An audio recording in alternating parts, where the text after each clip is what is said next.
कैसे हो दोस्तों? उम्मीद है आप सभी अच्छे होंगे। आइए जान लेते हैं उत्तर प्रदेश की ताजा और बड़ी खबरें सिर्फ 10 मिनट में। उससे पहले आप ये वीडियो कहां से देख रहे हैं, हमें कमेंट करके जरूर बताएं। उत्तर प्रदेश में आज का मौसम कई इलाकों में बदला हुआ नजर आ रहा है। पूर्वी यूपी के कुछ जिलों में सुबह हल्की बारिश हुई है, जिससे तापमान में गिरावट दर्ज की गई है। लखनऊ, प्रयागराज और वाराणसी जैसे शहरों में हल्की ठंडी हवा चल रही है। मौसम विभाग के अनुसार अगले 2 दिनों तक राज्य के उत्तरी हिस्सों में बादल छाए रहेंगे और कुछ जगहों पर गरज के साथ बौछारें पड़ सकती हैं। किसानों के लिए यह बारिश राहत की खबर मानी जा रही है, क्योंकि धान की फसल को नमी की जरूरत थी। वहीं पश्चिमी यूपी में दिन में धूप खिली रहने से तापमान सामान्य बना रहेगा। सरकार ने किसानों को सलाह दी है कि वे कटाई से पहले खेतों की मिट्टी की नमी पर ध्यान दें, ताकि नुकसान से बचा जा सके। राज्य सरकार ने आज एक नई योजना की घोषणा की है, जिसके तहत दुर्घटना में घायल व्यक्ति की मदद करने वालों को नकद इनाम दिया जाएगा। अगर कोई व्यक्ति सड़क हादसे के बाद किसी घायल को 1 घंटे के अंदर अस्पताल पहुंचाता है, तो उसे 25,000 रुपए का इनाम और प्रशंसा पत्र दिया जाएगा। इस योजना का नाम राहवीर योजना रखा गया है। सरकार का कहना है कि लोग अक्सर कानूनी झंझट या डर के कारण घायल की मदद नहीं करते, लेकिन अब इस योजना से लोगों को प्रोत्साहन मिलेगा। यह योजना पूरे प्रदेश में लागू होगी और हर जिले में इसके लिए विशेष टीम बनाई जाएगी, जो सही जानकारी की जांच कर पुरस्कार तय करेगी। मुख्यमंत्री योगी आदित्यनाथ ने कहा है कि उत्तर प्रदेश को वर्ष 2030 तक देश का सबसे बड़ा कृषि केंद्र बनाने का लक्ष्य रखा गया है। उन्होंने किसानों से बातचीत में बताया कि राज्य सरकार आधुनिक खेती, जैविक उर्वरक और ड्रिप सिंचाई जैसी तकनीक को बढ़ावा दे रही है। सीएम ने कहा कि ग्लोबल फूड बास्केट बनने का सपना तभी पूरा होगा जब हर किसान आत्मनिर्भर और जागरूक बने।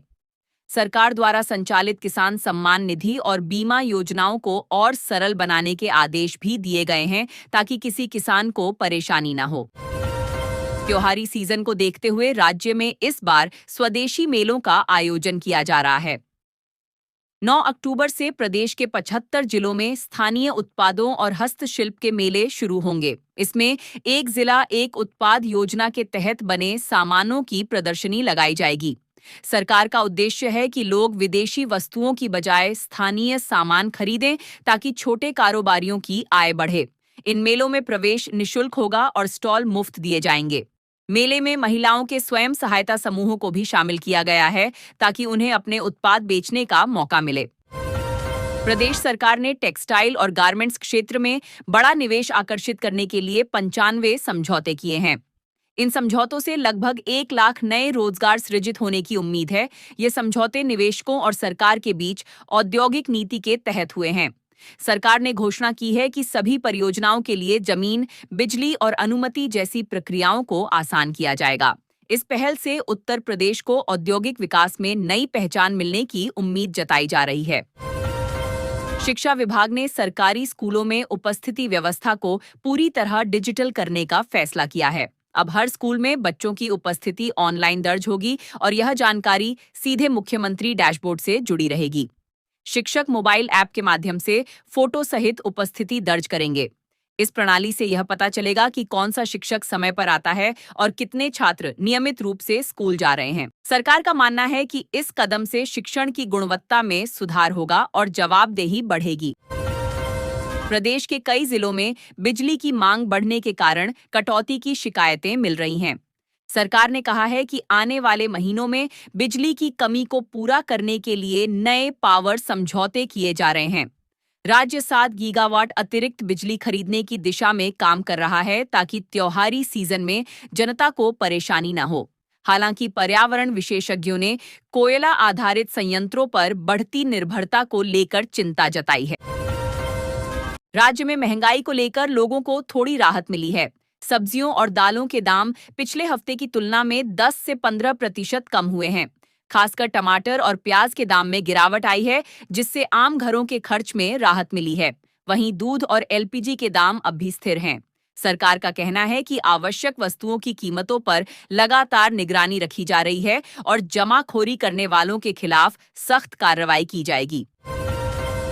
मुख्यमंत्री योगी आदित्यनाथ ने जनता दर्शन कार्यक्रम में सैकड़ों लोगों से मुलाकात की और उनकी समस्याएं सुनी।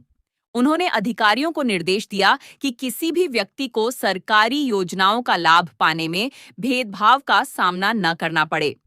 योगी ने कहा कि हर गरीब, हर किसान, हर बुजुर्ग को उसका हक बिना सिफारिश के मिले। इस मौके पर कई जिलाधिकारियों को योजनाओं की समीक्षा के आदेश भी दिए गए। प्रधानमंत्री नरेंद्र मोदी ने आज वीडियो कॉन्फ्रेंसिंग के जरिए महिलाओं के लिए शुरू की गई नई एलपीजी सब्सिडी योजना का शुभारंभ किया। इस योजना के तहत प्रधानमंत्री उज्ज्वला योजना से जुड़ी महिलाओं को प्रति सिलेंडर 400 रुपये की अतिरिक्त सब्सिडी मिलेगी। मोदी ने कहा कि सरकार का लक्ष्य महिलाओं को आत्मनिर्भर बनाना और घरेलू खर्च में सहायता करना है। मुख्यमंत्री योगी ने भी इस योजना की सराहना की और कहा कि उत्तर प्रदेश में इस योजना से करीब 1.5 करोड़ परिवारों को सीधा लाभ मिलेगा। कृषि विभाग ने धान और गेहूं की खरीद प्रक्रिया को पूरी तरह ऑनलाइन करने का फैसला लिया है। अब किसान पोर्टल पर पंजीकरण करवाकर अपनी उपज बेच सकेंगे और भुगतान सीधे बैंक खाते में प्राप्त करेंगे। सरकार ने दावा किया है कि इससे बिचौलियों की भूमिका खत्म होगी और किसानों को उनका पूरा मूल्य मिलेगा। हर मंडी में निगरानी समिति बनाई जाएगी जो तौल, भुगतान और पारदर्शिता सुनिश्चित करेगी। सरकार ने यह भी घोषणा की है कि अब जमीन के दस्तावेज और खतौनी पूरी तरह डिजिटल फॉर्म में होंगे। कोई भी किसान अब अपने खेत की जानकारी ऑनलाइन पोर्टल से निकाल सकेगा। इससे फर्जीवाड़े और भूमि विवादों में कमी आएगी। मुख्यमंत्री ने कहा कि ई गवर्नेंस के जरिए हर किसान को पारदर्शी व्यवस्था मिलेगी। राजस्व विभाग को आदेश दिया गया है कि 3 महीने में सभी पुराने रिकॉर्ड ऑनलाइन अपडेट किए जाए। त्योहारों से पहले लखनऊ, कानपुर और आगरा में स्वच्छता अभियान तेज कर दिया गया है। नगर निगम ने विशेष टीमें बनाकर सड़कों, बाजारों और मंदिरों की सफाई शुरू कर दी है। महापौरों ने अपील की है कि लोग भी घरों के आसपास सफाई बनाए रखें। इस बार सरकार ने एक नया प्रयोग किया है। हर वार्ड में स्वच्छता गीत के जरिए सफाई जागरूकता फैलाने का अभियान चलाया जा रहा है।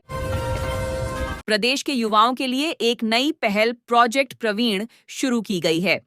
इसके तहत माध्यमिक स्कूलों में बच्चों को कंप्यूटर, सिलाई, फूड प्रोसेसिंग और इलेक्ट्रिकल स्किल्स की ट्रेनिंग दी जाएगी। सरकार का लक्ष्य है कि विद्यार्थी पढ़ाई के साथ-साथ रोजगार योग्य कौशल भी सीखें। इस प्रोजेक्ट में अब तक 500 स्कूलों का चयन किया गया है और आगे इसे सभी जिलों में लागू किया जाएगा। रोजमर्रा के इस्तेमाल की चीजों जैसे साबुन, तेल और नमक के दाम में हल्की गिरावट देखी गई है। व्यापारियों का कहना है कि डिमांड कम होने और नए स्टॉक आने से यह कमी हुई है। हालांकि पेट्रोल डीजल की कीमतों में कोई बदलाव नहीं हुआ है। आम लोगों का कहना है कि थोड़ी राहत तो मिली है, लेकिन अभी भी कई चीजें महंगी बनी हुई हैं। प्रदेश में अपराध नियंत्रण को लेकर योगी सरकार लगातार सख्त कदम उठा रही है। पिछले 24 घंटे में पुलिस ने राज्य भर में 800 से अधिक अपराधियों को गिरफ्तार किया है। इनमें कई माफिया और गैंग के सदस्य शामिल हैं।